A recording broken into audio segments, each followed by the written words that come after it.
Heart হচ্ছে আমাদের শরীরের সবচেয়ে গুরুত্বপূর্ণ একটি অঙ্গ। কেননা হার্টের ফাংশনালিটির উপর একজন মানুষের বেঁচে থাকা নির্ভর করে।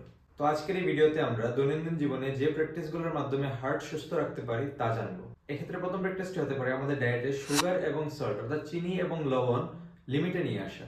কেননা বিভিন্ন ধরনের কার্ডিওভাস্কুলার ডিজিজে চিনি এবং লবণ প্রধান কারণ হিসেবে কাজ করে। তাছাড়া আমরা নিয়মিত যে সাদা চিনি খাচ্ছি তা একদমই পরিহার করা উচিত। চিনি এবং লবণ আমাদের দৈনন্দিন জীবনের সাথে ওতপ্রোতভাবে জড়িত, তবে অন্যান্য অনেক ফুড আইটেমস আছে যেগুলো দিয়ে সহজেই এই চিনি এবং লবণকে অল্টারনেট করা যায়। এর মধ্যে খেজুর, ডুমুর কিংবা স্বল্প পরিমাণ গুড় চিনি এর পরিবর্তে ব্যবহার করা যেতে পারে। অন্যদিকে লবণ একদম পরিহার না করা গেলেও তা স্বল্প পরিমাণে ব্যবহার করা যেতে পারে। 2 নম্বর যে প্র্যাকটিসটি আমাদের করা প্রয়োজন তা হচ্ছে নিয়মিত কার্ডিও করা। কার্ডিও হচ্ছে এক্সারসাইজ যা আমাদের হার্টের স্বাস্থ্য ভালো রাখে। সহজ যে কার্ডিওগুলো আপনারা বাসায় করতে পারেন তা হচ্ছে হাঁটাচলা করা কিংবা দৌড়ানো। এছাড়া ক্রিকেট এবং ফুটবল খেলাও কার্ডিও এর মধ্যে পড়ে।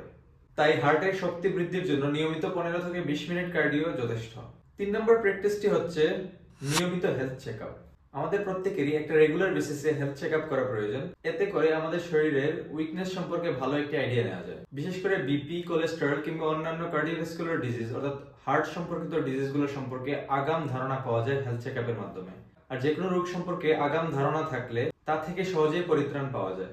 4 নম্বর প্র্যাকটিসটি হচ্ছে স্ট্রেস ম্যানেজমেন্ট। স্ট্রেস কিংবা মানসিক চাপ আমাদের হার্টের জন্য খুবই ক্ষতিকর। তাই নিয়মিত যোগা, মেডিটেশন এবং বিভিন্ন ধরনের সোশ্যাল অ্যাক্টিভিটির মাধ্যমে স্ট্রেস ম্যানেজমেন্ট করা আমাদের হার্টের স্বাস্থ্যের জন্য খুবই গুরুত্বপূর্ণ ভূমিকা পালন করবে। সবশেষ এবং গুরুত্বপূর্ণ যে প্র্যাকটিস সেটি হচ্ছে নিয়মিত নিউট্রিয়েন্ট রিচ ডায়েট ফলো করা। যে ডায়েটে সব ধরনের পুষ্টি উপাদান থাকে তাকে নিউট্রিয়েন্ট রিচ ডায়েট বলে। তাই নিয়মিত ডায়েটে ভেজিটেবল, ফ্রুটস, হোল গ্রেইনস এবং লিন প্রোটিন নিতে হবে। তাছাড়া আমি সবসময় বলি খাবারের ক্ষেত্রে যত ফ্রেশ খাবার খাওয়া যায় তত ভালো। কেননা বর্তমানে মার্কেটে ফ্রেশ খাবারের পরিমাণ খুবই কম, বেশিরভাগ ক্ষেত্রে ভেজালযুক্ত খাবার। তাই এই বিষয়টি খুব ভালোভাবে লক্ষ্য রাখতে হবে। নিয়মিত এই 5টি প্র্যাকটিস ফলো করার মাধ্যমে একজন মানুষ তার হার্টের খুব ভালো যত্ন নিতে পারবে।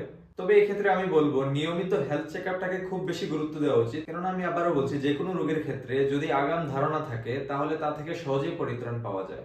এরকম বিভিন্ন ধরনের স্বাস্থ্য তথ্য পাওয়ার জন্য আমাদের সাথে থাকুন। ভিডিওটি ভালো লাগলে লাইক এবং কমেন্ট করবেন, আপনার বন্ধুদের সাথে শেয়ার করে দেবেন এবং অবশ্যই চ্যানেলটি সাবস্ক্রাইব করে রাখবেন।